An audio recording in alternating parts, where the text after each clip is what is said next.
Welcome back to the Tony Montana channel. This is a channel to educate, to clarify, to open your eyes, and to unveil the schemes and charades of people that try to trick the people that are less educated about the breed or the history, and everything related to the American Pit Bull Terrier. On this one, we are going to cover. I think I covered it once, but I think it was probably very elaborate. I'm going to try to make this more shorter, more condensed. So I am going to cover, Chico's statements again of him devaluing black dogs, saying they're not, they're like, yay, they're good but not good enough, they're just good for one, two, and that's it, really not worth my time, basically devaluing the quality, the worth of the black dogs. And I'm going to, they use the ROM list, and I'm going to use the RM list, but I'm not going to cover all the dogs. I'm just going to cover because obviously this ROM list really is. There is no organization is managing this list in a national or international level. So this list, anybody bringing up a new list, really it's very biased, and very unchecked. So I am going to just talk about the dogs, some of the dogs that you know most people will acknowledge as being in the top 10 somewhere. Okay, somewhere.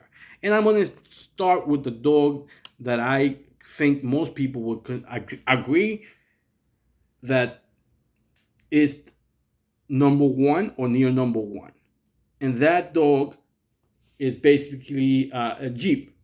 Okay, Jeep is for most people is the top ROM dog.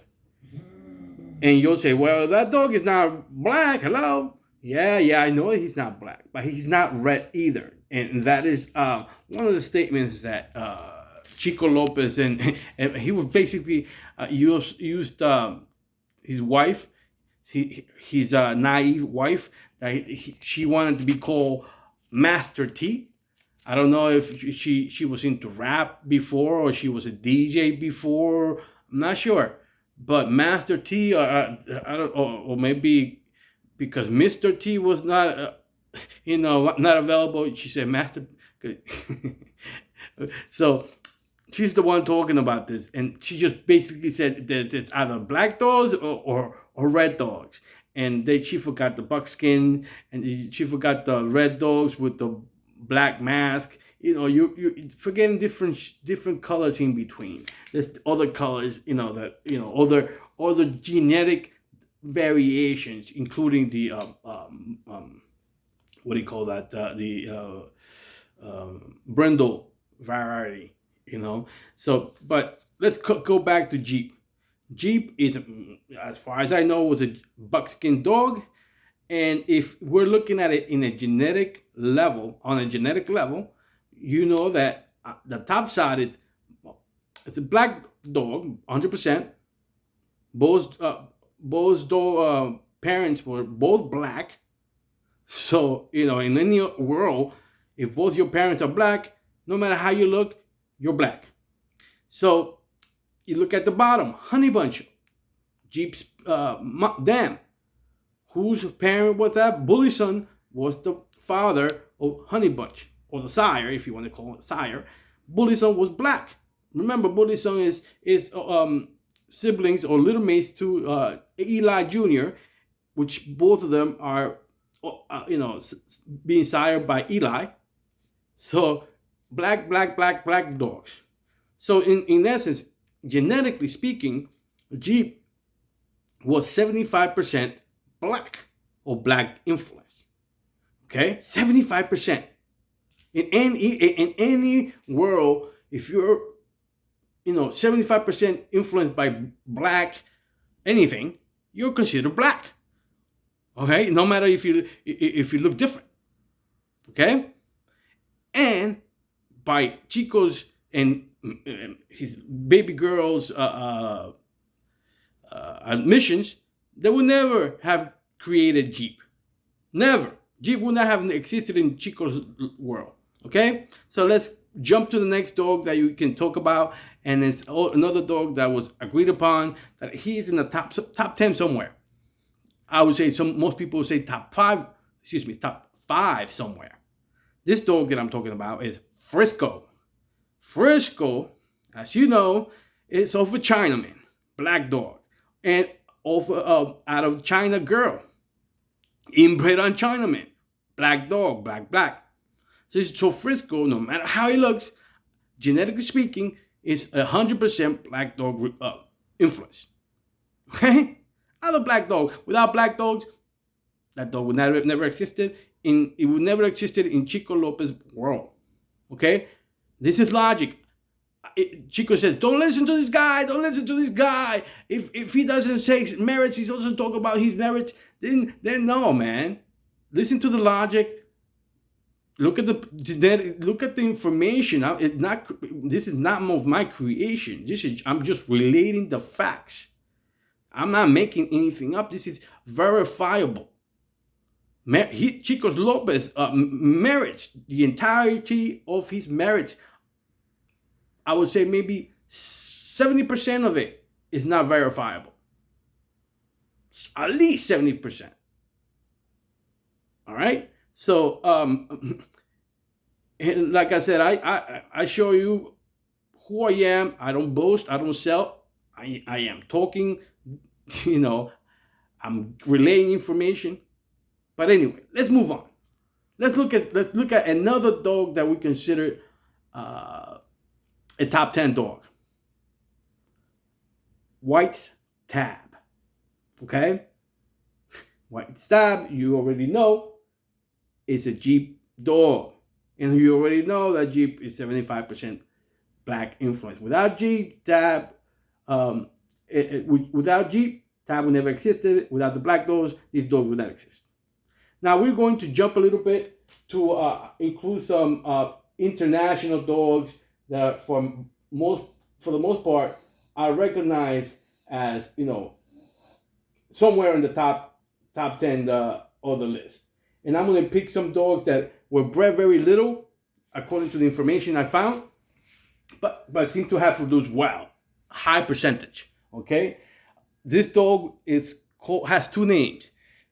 It goes by DJ Cruz Frisco Jr. Also, it goes by Gardner's Red Frisco.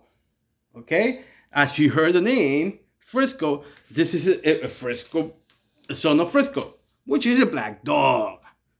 Okay, huge influence of the black dog here as well. Now you can also include in this list, you can include Iron Kid. There was I guess different individuals that both own that dog, Iron Kid, from Europe. So it looks like he had two different names or three different names. He has Iron Kid, Black King, or Gadza, depending on the who owned that dog. That's a shame. I think that's a no-no. You keep the dog's name that he came with. Respect the dog. Respect. Don't keep on changing him like you fucking you own him, so I'm gonna change it to whatever I want. No, man. Keep respect. Keep the name. But anyway, another dog I want to mention, because he was a foundation dog for many people, many dogs, or many yards over there in Europe, is I'm trying to say this guy's name right. Rajonski's Jumbo. I've known of her. That dog was influential in that area to create new bloodlines, and that dog was mostly white with brown patches. So no, it wasn't a black a red dog, and like I said, Frisco wasn't a red dog. White's Tab wasn't a red dog. Like they were pressing that their dogs, because they're red nose, they are superior. It really sounds very like Hitler-wise. Like Hitler thought the blonde with blue eyes were the superior race, and this and that. Just really sounds that way. But but I'm giving you information, facts. Now, people will say, hold on, why didn't you just mention Mayday? I want to mention Mayday but I want to mention Mayday and Yellow, Grand Champion Yellow, both Grand Champions together. But so give me a second. We could talk about Widow, which is again a Jeep bred dog, which is 75% owned by 75% of black dog influence. We could talk about Art. Again, is a son of Eli Jr., black dog. In Java was of black dogs. So more black influence here, essential to the ROM list. And the reason why I'm saying that, without the black dogs in their blood, in those veins, in that golden vein of those ROM dogs, those dogs would not exist. Without the black dogs, it would be a completely different list there. It could be completely, all these top dogs, would not exist. But let's talk about the dogs that I did not mention. Mayday and Grand Champion Mayday and Grand Champion Yellow. Obviously, I want to point out that the connection there is Grand Champion Yellow. The key there is Grand Champion Yellow. Grand Champion Yellow was a great producer. And I'm not here to bash on the red dogs. I own red dogs. I am here to clarify that it isn't because they're red nose, they're superior, and they're the elite, or they're the pinnacle of the breed, like some peddlers want to make you think. People that give you half truth, and when you question, they cut you off and insult you while they're at it, instead of actually debating or actually going through the motions or dispelling me. Dispel me, show me that I'm wrong. Basically, but I'm giving you information about dogs that you can find.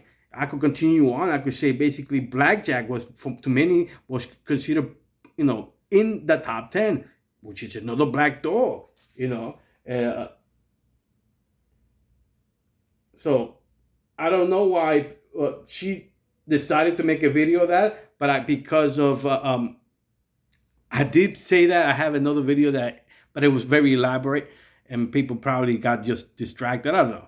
Maybe the people did enjoy it, but I'm just making this another video quicker and more direct, because the RM list today really is nothing. It doesn't exist. Anyone saying that they have an updated list is BS, because when it was good, it was handled, managed, and reviewed by a group of old timers that were connected through the country, and they knew what was going on, because you had to go through them till it was all official.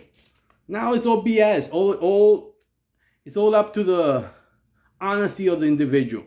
And if you're dealing with salesmen, you know how honest a salesman is going to be when they're trying to sell you something. I do want to give you some mentions of other top 10, or probably to people who say, maybe they're top 10 if they were, if people were able to verify the things. I want to mention Kennel 44's Diablo. Okay, Kennel 44's Diablo seems to be a very good producer.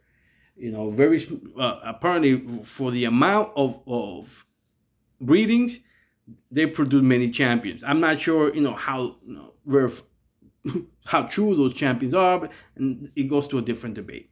But I wanted to mention that dog, which again, Diablo is a black dog with a white chest.